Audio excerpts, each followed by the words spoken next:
Okay, I am recording. All right, and so welcome to our last class. And I was just kind of giving a synopsis where I've been in the past 2 weeks. And we're going to go ahead and do some reviews, take some questions, and take it from there. Question. I found that when I sleep, my left foot especially can really start to hurt after a few hours, waking me up and demanding that I remove the tape brace, whatever I'm using. Any comments on what might be happening? So again, it's very much like wearing braces in your teeth. It can be painful as far as adjustment is concerned over time. So the good news is that the taping and the bracing is doing something. The bad news is that it's waking you up, which we don't want either. My best advice would be, one, to make sure that you release the big toe before you go to sleep. That would be number one. And the second would be, I want to ask, I'm going to unmute you, Olivia, because this was your question. Hold on, I'm unmuting. Can unmute me. I can unmute myself. Oh, good, thank you. That's why we were doing a dance. It's like opening the car door. So let me ask you a question. Is it a pain in the metatarsophalangeal joint, the big toe joint, or is it in the toe someplace else, or is it in the foot? Can you elaborate? Can you hear me? Yes. Okay, because I can't hear myself with this. No worries. It's mostly the big toe itself, and it doesn't hurt me during the day when I'm walking and all that.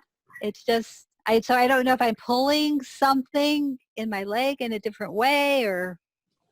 Like I said, and it's interesting, I'm going to have to maybe ask some colleagues about the whole sleeping thing. Because when you sleep, if you're not moving, right, connective tissue will start to adhere. So that's like when you're in the car and you're driving for 6 hours and then you get up and you're like, yeah, right. You know what I mean? And so I'm feeling that when it's at night, the connective tissue is probably trying to get back together to where it was, but then the bracing and the taping is preventing it from happening. So you're getting that sensation of pain. Now, I'm not a pill pusher. Perhaps some arnica. I don't know if you've tried that, but that might be helpful to try prior to bed. And the other thing that I would suggest possibly might be icing prior to bed. The other natural solution that I would think of too is trying to maybe do some mobilization in that big toe in particular. So again, pain is usually due to instability, okay? So you want to stabilize the big toe joint and mobilize the toe if that's where you're getting the pain. And the other thing might just be to, take the tape down a little bit and maybe use K-tape at bed and then put your stronger tape on during the day. It might require more taping, but that's another suggestion that I have. Okay, and again, I'm going to follow up with some of my colleagues about that question in particular, because a lot of times people are woken up when they're wearing like a brace for plantar fasciitis, the big boot that they, a lot of people can't tolerate that. So I'm going to ask about that a little bit more as well. Yeah, it doesn't happen with my right foot, only my left foot. Well, your left foot, as I recall, is more affected, correct? Yeah, that one has a pretty strong angle of that big toe. Yeah. All right. Thank you. Yeah, thank you so much.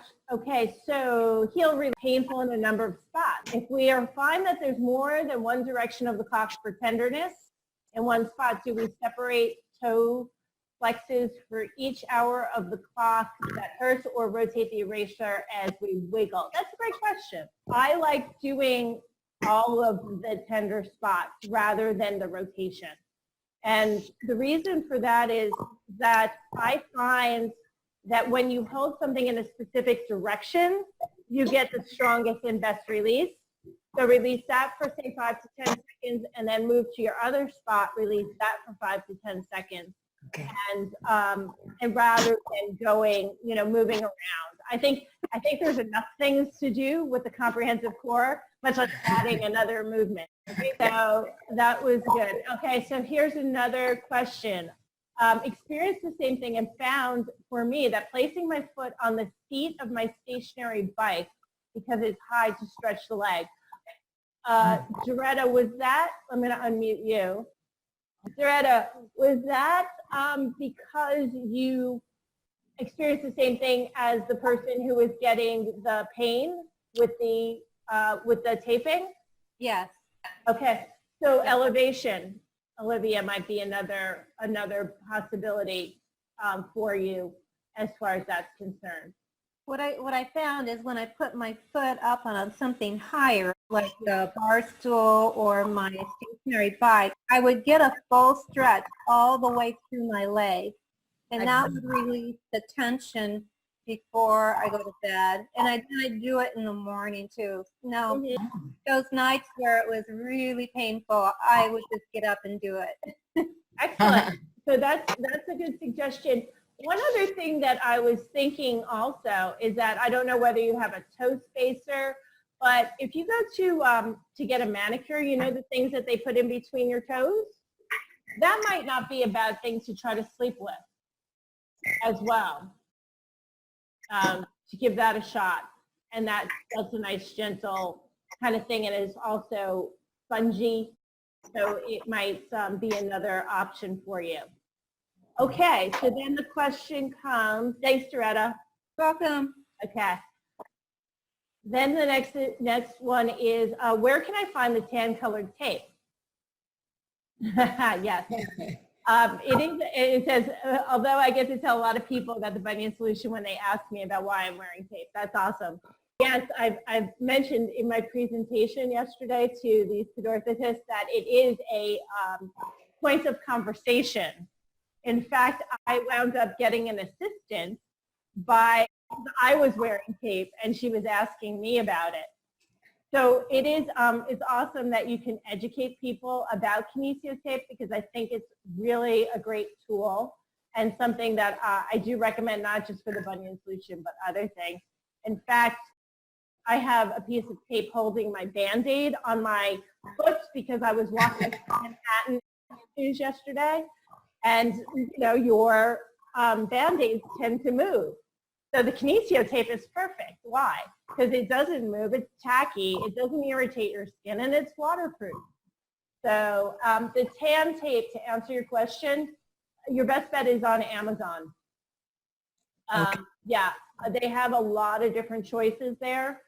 So that's my go-to. Okay. Yep.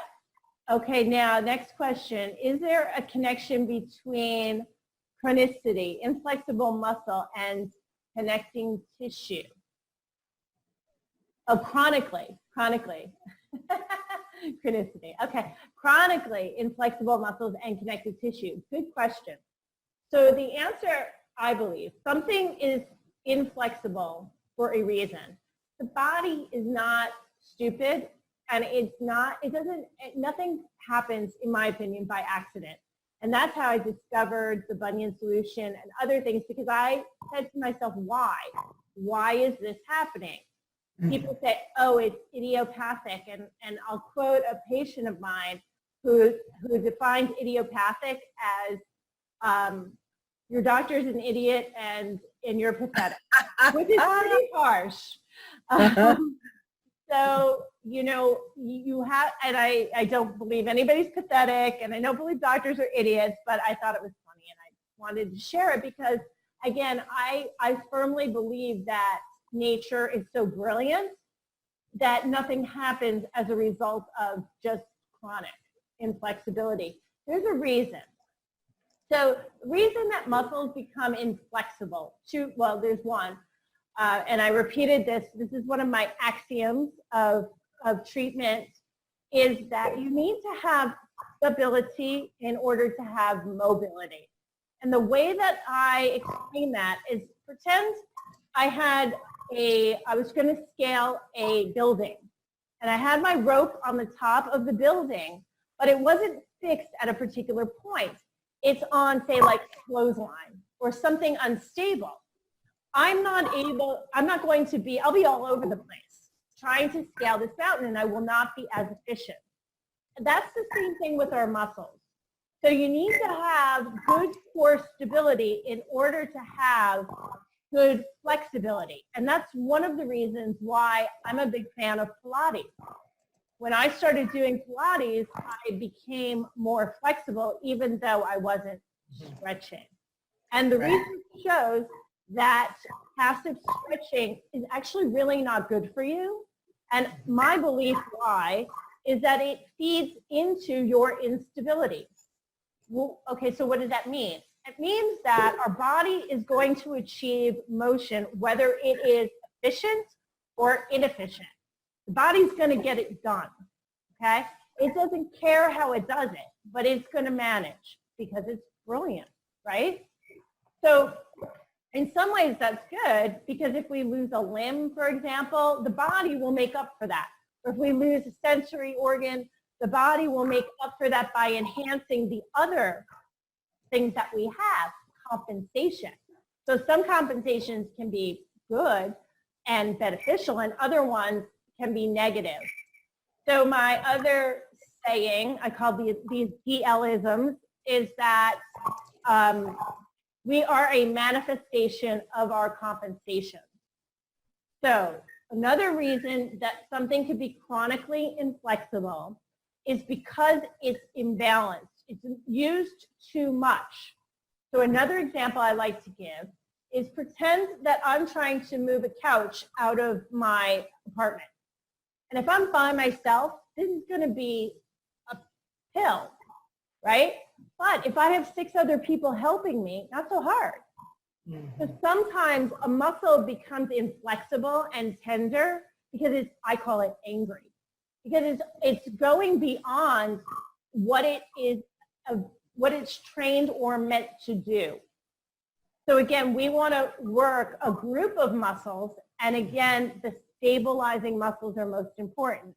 So I'm going to actually unmute Susan and ask her what muscle it is that in particular bothering her. And Susan's already unmuted. So yes.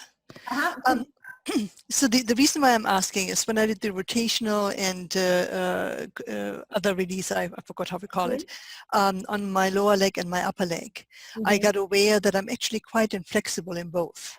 Okay. And it also hurts. I do stretch, not passively, I move I flex my foot while I'm stretching. Good. That's good. Stretching every day. I have a rotation in my hip. My right hip is rotating forward. And that it kind of brings my whole body out of structural integrity. So I do every night, I do exercises to, stretch a little bit the muscles that are too tense and then strengthen others that are too weak, so to speak, from my physiotherapist. But that is something I realized for years. It's the same thing. My right leg, I'm not sure which muscle it is, but it is the behind side of the leg. Right. That just is very tender. Whenever I stretch it, no matter how much I stretch, it's just very tender. So the answer then is if it's happening chronically, you're not addressing what needs to be addressed to change that. Okay. So what I'm thinking, and I don't know if your physical therapist has done this, but this is the good thing about learning the comprehensive core release, is that, okay, so when you have I'm sorry, you're saying internal rotation? Yeah, the right hip rotates forward. So I'm adjusting it every day, and then I do my stretches and my exercises. And when you're talking hip, you're saying femur, right? Not the femur, the hip itself. So the right hip, the whole thing seems to be, has this tendency to rotate forward and get stuck. Okay, so you're talking, I think, because again, the hip joint is the pelvis and the femur. Oh, so then it is the femur. Yeah. And also the pelvis oftentimes can go anterior, especially on the right. Is that what you're saying? Yes. So there's a physical therapist by the name of Ron Haruska, and he's in upstate New York. he did a study where he talked about chronic right anterior anominant, that's pelvic rotation forward. And he said that it was due to the viscera, his feeling that it was due to the internal organs. But that being said, so again, if the femur is going internally, that's what you're noticing, the pelvis may be going internally also. And there's not many physical therapists or massage therapists work this particular area. And in fact, I was traveling with some friends, and my friend who was with us, we were going hiking, and she was just walking miserably. And I noticed that her pelvis was not rotating anteriorly. And so I literally treated her online to the bathroom for maybe maybe a minute. And she was able to do the hike. And she said to me, I never would have been able to do that had you not released it. So I'm going to show you that right now where I'm talking about. So I'm going to stand up, and hopefully I don't see myself on the screen. I don't know how I can manage to do that. But what I'm going to want you to do is try to see my pants pocket. Okay. So yeah, maybe I will put on my heels so I can get that. Okay. Can you see my pants pocket? Yes. Excellent. Okay. So right around, people call this their hip, but it's not. It's the bony part of your pelvis. Okay. Kind of around where your uterus is. Okay. So if you come to the middle, it's your uterus. Down below is your pubic bone.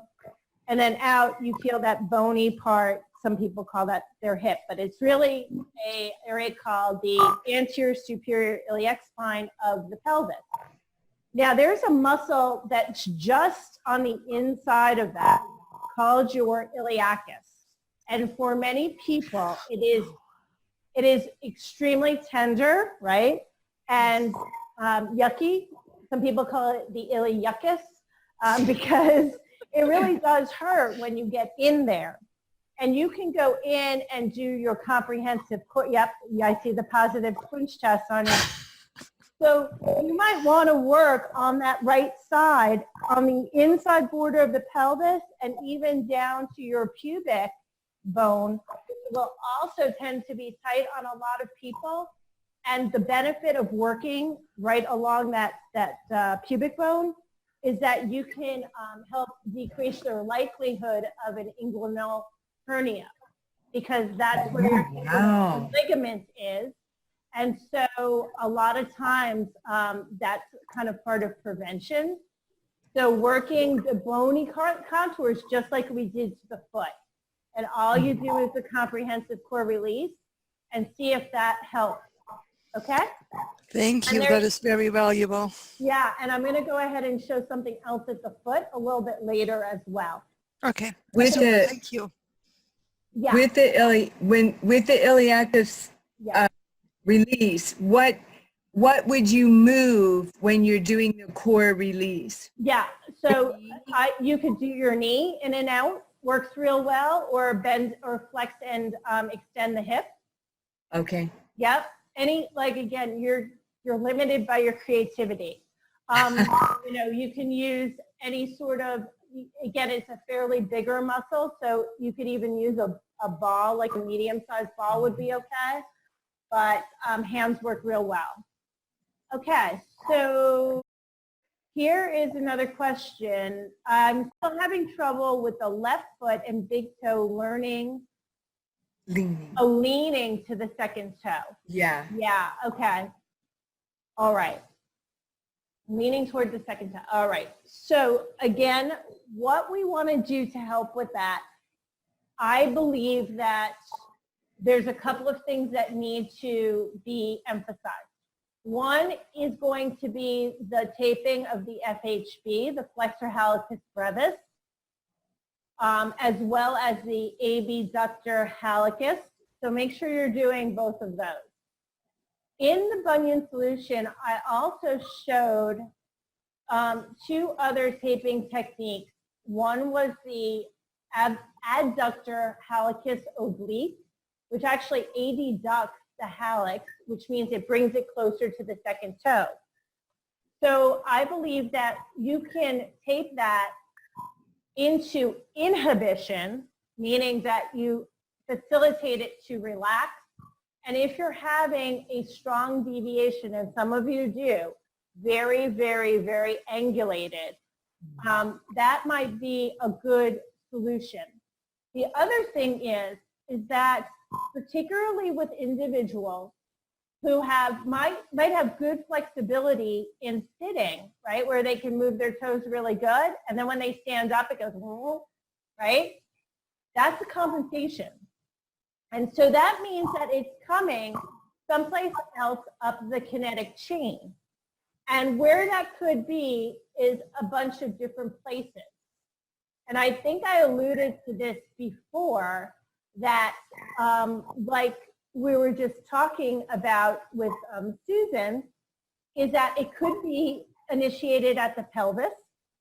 So if it happens as soon as you go into weight bearing, that might be a good place to look at, as well as the knee, the lower leg, the heel, the rear foot, and then it's probably, someplace else that's causing that compensation, because that's exactly what it is.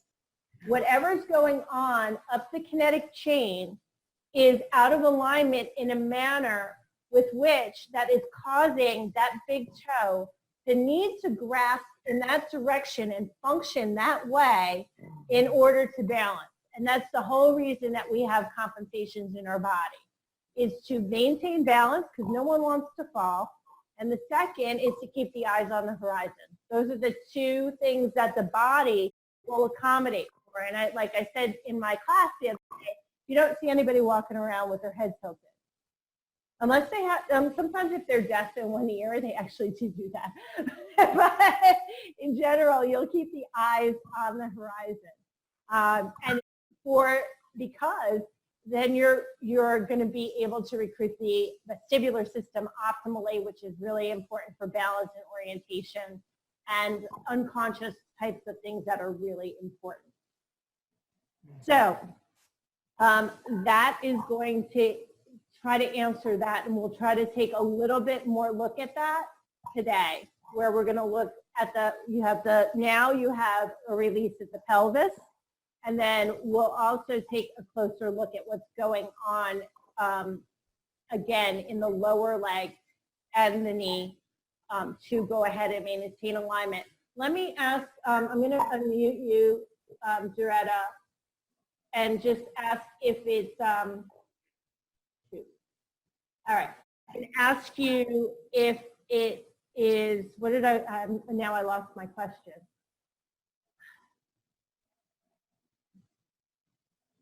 To ask you if what I said resonated at all with you as far as that deviation in standing. Well, I have a little trouble with understanding the medical terminology, so I have to keep referring to go through the whole series, and somehow I just, some of it sticks in my mind and other times it doesn't. But as you were talking, I was feeling that it feels like up in my hips too, Okay. in my pelvis. It probably is. I have been doing pelvic exercises pretty faithfully, and I've noticed that that's helped, but I still think it's got to be something, because I spend, like when I work on my feet, like I'll sulk them and I'll work on them. I'm working my feet like an hour at a time, if not more. Uh-huh. So, Yeah. So anyway, it's not for lack of effort, but No, it isn't. Why don't you send me some updated photos too, so I can take a look. okay. Okay, and maybe even of the lower leg, the knee, and yeah, and then we can kind of take it from there. Okay. Okay. All right, great. Next question or comment. I love eccentric exercises.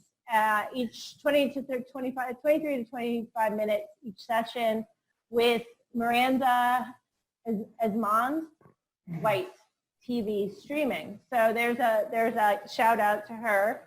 I've not seen it. Stretch all the muscles in the body nearly every day. Good.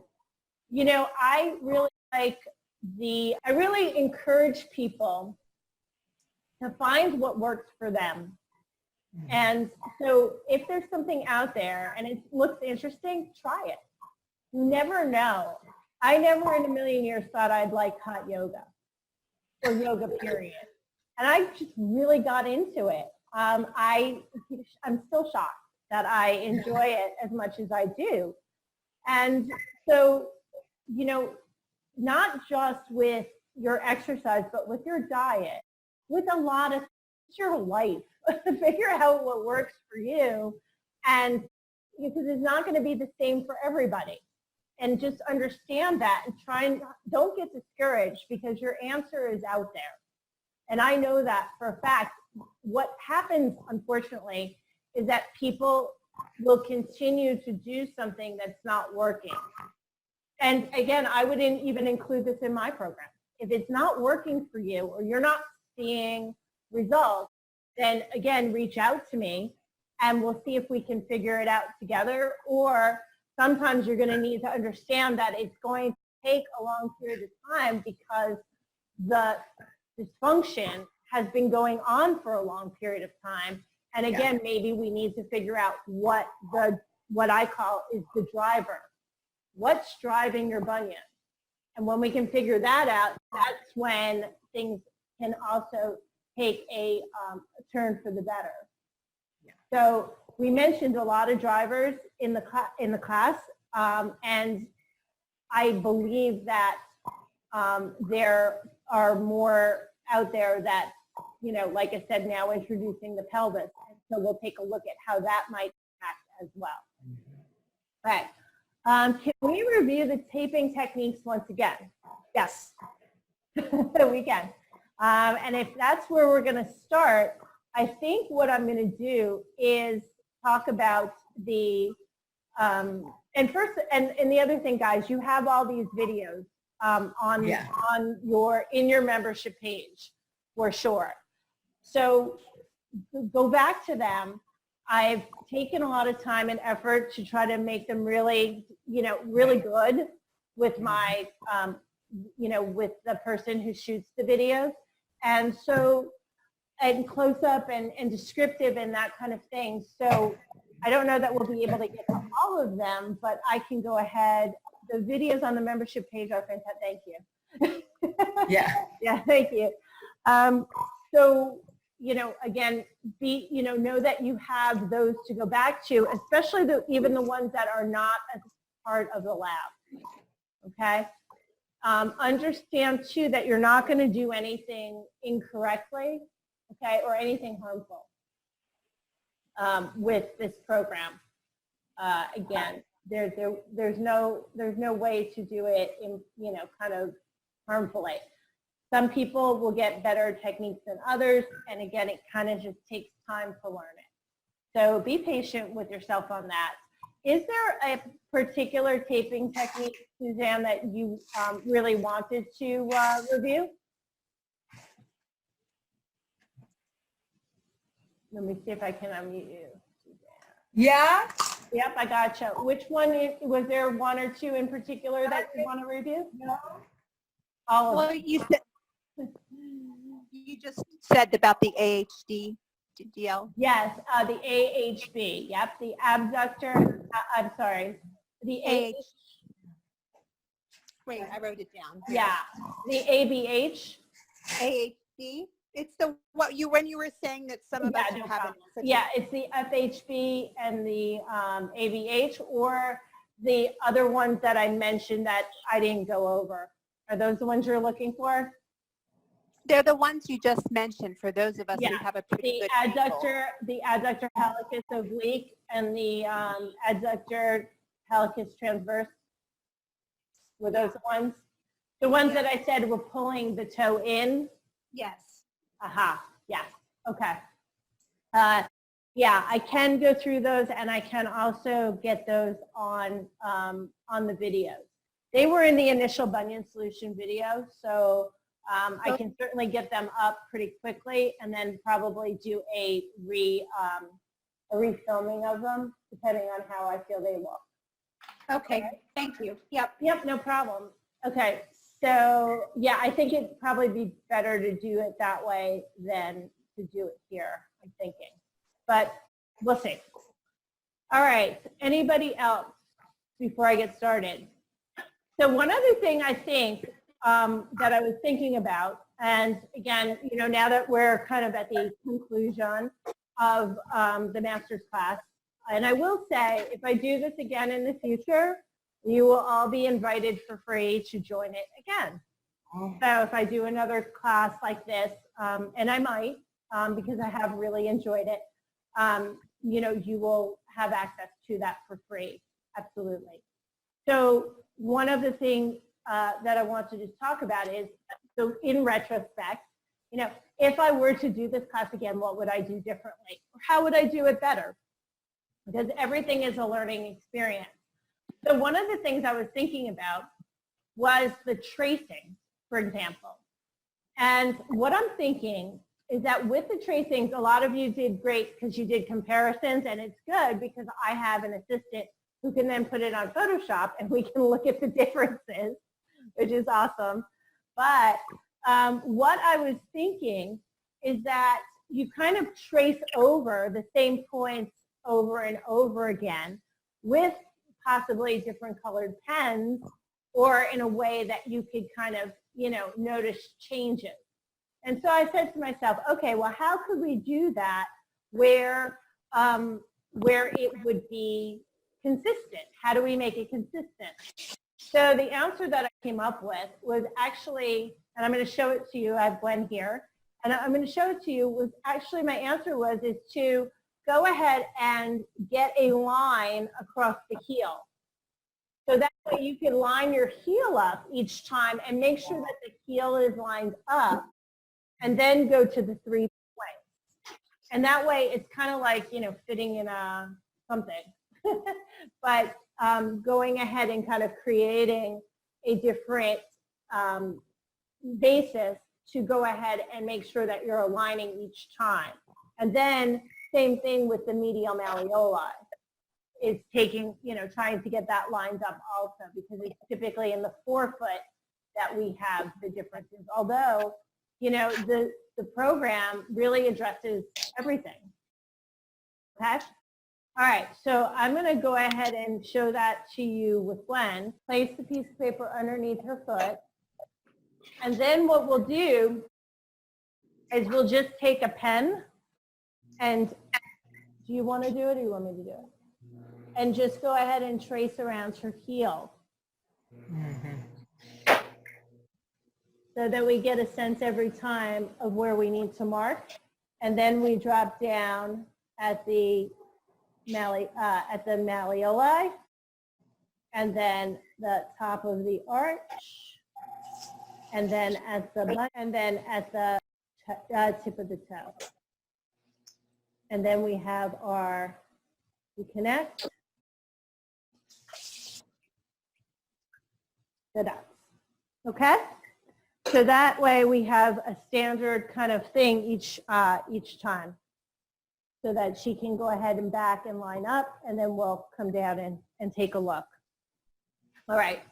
Now what I think I'm going to do is I'm going to show you or teach you some interesting things about the ankle with regard to the pelvis and the knee and the hip. Pretty decent arch. And some of you have had the pleasure of meeting personally, and some of you have a pretty big arch too. So the idea is we want a balance, kind of like Goldilocks, right? Not too hot, not too cold, not too high, not too low, okay, just right. And so what we want to do is we want to be able to feel underneath the arch and see how far we can get our fingers in, okay? Now, I have pretty efficient feet, and I would say that probably the ideal is going to be, can you see my fingers? Right about, right below the first joint of the finger, underneath. That's about as far as you should be able to get. Okay? Now, the other important thing is that we're able, when we squat, that our feet can come down. So look at all of the wrinkles, and then we also want the tibial, the knee, right, and the bone underneath the knee to be in line with the second toe. So if that's not happening, if you cannot drop here, okay, the body, again, trying to do what it has to get the job done. So the result of that usually is going to be an external rotation, okay? So again, when we bend, we want our arches to come down into our feet. And what's interesting is I feel it more on my right than my left. So if you'd like, go ahead and stand up and give that a try. Stand up, put your hands underneath the arches, okay? And keep your knees straight and then bend. You can do this on the edge of your chair. And when you come down into bending, you should feel more pressure into the fingers. The other thing is that when we come up on our tiptoes, we want to go ahead and come up and straight. What happens a lot of times is that people will come up like this. Heel comes inward to the inside. When we do this, we want to try to keep the heel straight. And what's interesting is that if you look at I think it's my left foot, comes in, my left heel comes, you can see. So again, my left foot needs a little bit more work in here because it is not going into the flattening real easily. When I come up, it's deviating with the heel inward. I'm not getting a really good glide. When that happens, oftentimes it is a metatarsal and a tarsal issue. So again, the metatarsal start at the ball of the foot to about the ankle. It's this area that's really, really troublesome on the majority of individuals. And I don't know if I spoke to this ever before. What I'm trying to say is that what happens from an evolutionary standpoint is that back in the caveman days, we didn't have thick-soled shoes, right? We had, maybe some leather and protection, and, that was great actually from a foot standpoint, but obviously could be dangerous from a protective standpoint, from a skin or from an injury type of standpoint. And when we were evolving as humans back in the day, we didn't have paved streets. We didn't have manicured lawns. So as toddlers and, newly walking humans that were babies and just above, is that you were getting constant stimulation to the bottom of the feet, which actually that stimulation to the bottom of the foot helps increase what we call the intrinsic muscles of the foot, which are our stabilizers. So guys, remember I said we need to have stability in order to have mobility? That is another way to induce stability within the foot. So that was number one. But then number two, from a mechanical standpoint, just by walking on rocks or pebbles or different types of things along those lines, different types of terrain, when we were younger, right, and we had more malleable connective tissue, our feet would naturally be mobilized at the metatarsal and at the tarsal bones, which tend to be the culprit in societies nowadays. So that's pretty much, I believe, the why cultures now have kind of messed up feet. If you go to barefoot cultures, there's a significantly less incidence of bunions, number one, or even other orthopedic injuries because they are barefoot for so long. So some of our best runners, for example, the Kenyans, are barefoot runners. There's a whole book about barefoot running that might be interesting for some of you to read if you're so inclined to look at more of the kind of history of it. So, you know, it's kind of food for thought. The other thing that I wanted to say is that the tape actually stimulates the intrinsic muscles of the foot by the taping that we do. So that is going to help, as well as creating friction to the bottom of the foot. Vibration is another one, and tactile input. So there is another exercise that I consider it $1 million exercise because you get a lot of bang for your buck with it. And so I'm going to show that to you in a moment as well. And I'll get back on the screen. But basically, I'm going to show it over a yoga mat. But what you want to do is you want to move your foot over carpet. And what you get is you're going to get stimulation to the bottom of the feet, which will help facilitate those intrinsic muscles. That's number one. Number two, it's great for range of motion, not only of the foot and the ankle, but also for the hip and the pelvis. So, and number three, I've been told it like kind of wakes you up. So if you're sitting at a chair, like if you work in an office and you happen to have like a rug, or even if you could bring a rug to work and give this a shot, it's actually really great to kind of wake you up. The last thing I'm going to say about it before I show it to you is that you want to try to get an awareness in your foot of where, if and when the foot is losing contact with the ground. Okay, so if and when the foot is losing contact with the ground, that oftentimes will show you where you need to do a release. Okay, so I want you all to tune in. You guys can do this with me. Tune into your body and go ahead and see, okay, when I get to, you know, the turning out, my toe comes off the ground. Okay, where do you feel that in your body? Okay, even if some of you are doing stretching or that kind of movement, tune in, because where you're feeling the stretch is oftentimes where you're going to need to be released. So again, it's another kind of tuning in mechanism. All right?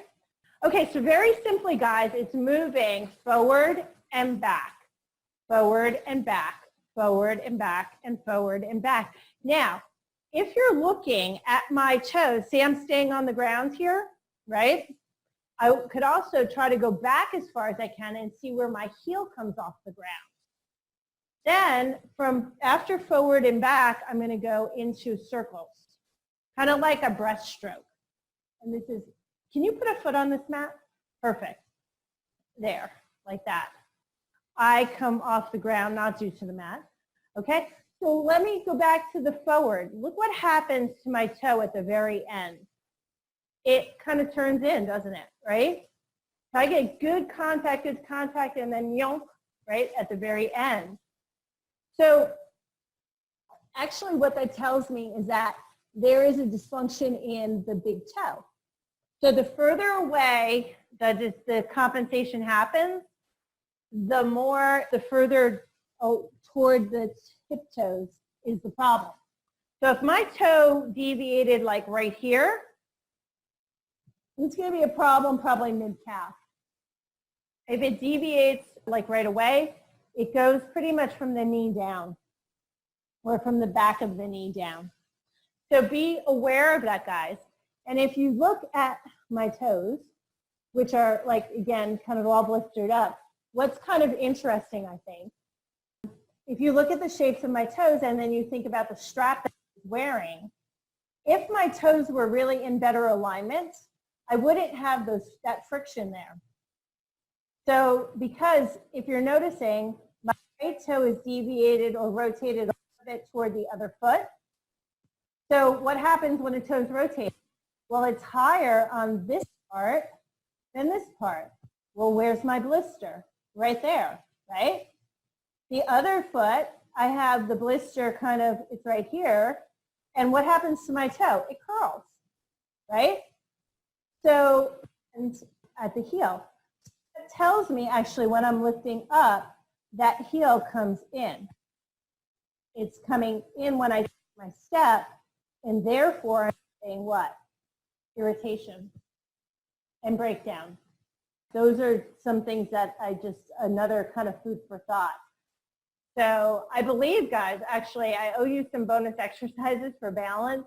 That's one of them. So I will get that to you if it didn't come out well, and then also include it on the membership page as well.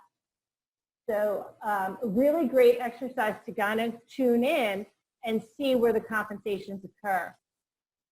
Because we're getting to 9 o'clock, and if I need to, again, I think I mentioned this earlier, but I think I'm going to have another class that everyone will be invited to, probably mid-August, where we can answer any more questions, and you'll be notified about that as well. And hopefully, again, I will resume doing these every, periodically, like 4 to 6 weeks, to get on and answer questions. When I learn things, share them with you, and also kind of go through maybe some lessons in compensations of the leg a little bit more. So if you notice, like I said, that folding or that flattening of the arch, and then the ability to kind of create an arch is going to be integral for our body's health and safety. So it's going to be important to go ahead and make sure that you're able to do that. If you cannot, it's either, if you can't flatten, it means you need to release. And if you can't shorten, it means you're unstable. I think most of you guys are, need to flatten a little bit more. And don't get me wrong, if you have flat feet, then that is not you. Then you need the opposite. In which case then, what you need to do is you need to stabilize. And when you're going to be stabilizing, it's going to be creating stability at what we call the, at pretty much the ankle joint. Now, I posed this question to a podiatrist about flat feet or pronated feet. And it's my belief, and it is also, this was taught to me by my mentor, is that the reason that people have pronated feet is because they have a tightness or an inability to get the big toe on the ground. And I believe this to be true as well, because if you take anybody out of their compensation, their flat-footedness, and their various different locations that are compensations. Okay, one is at the heel, the other is at the talus, the other is at the femur, the rotation of the femur, and the other is at the navicular bone. And if you move any of those out of the compensation, the first metatarsal and the big toe will come off the ground. So again, to get out of your dysfunction or your compensation, you have to take away the reason that it's happening. And the reason that it's happening is to get the big toe on the ground. Because again, unless you have a congenitally supinated foot, right, club foot, you're not walking on the outside of your foot. Not walking on the outside of your foot. All right. Okay, so it's 9:01, and again, please, send me an email, provide me with feedback or any other questions that or things you want me to cover that maybe I didn't get to tonight. And I already, I have the videos, Susan, for those muscles that I spoke about. I have them already done, so I will go ahead and post them and make you all aware of this. And I'll try to get this out in a few days. So I just want to thank you guys for, for being here and your questions, your enthusiasm, and yeah, supporting me. So I really do appreciate it. And I'll look forward to, moving forward in the future. So I'm going to say goodnight, everybody. And I'll hopefully see you guys at some point in August and hear from you even sooner. So Thank you. my pleasure. My pleasure. Thank you guys. I really do appreciate it. Okay. Good night. Thank you. Bye-bye.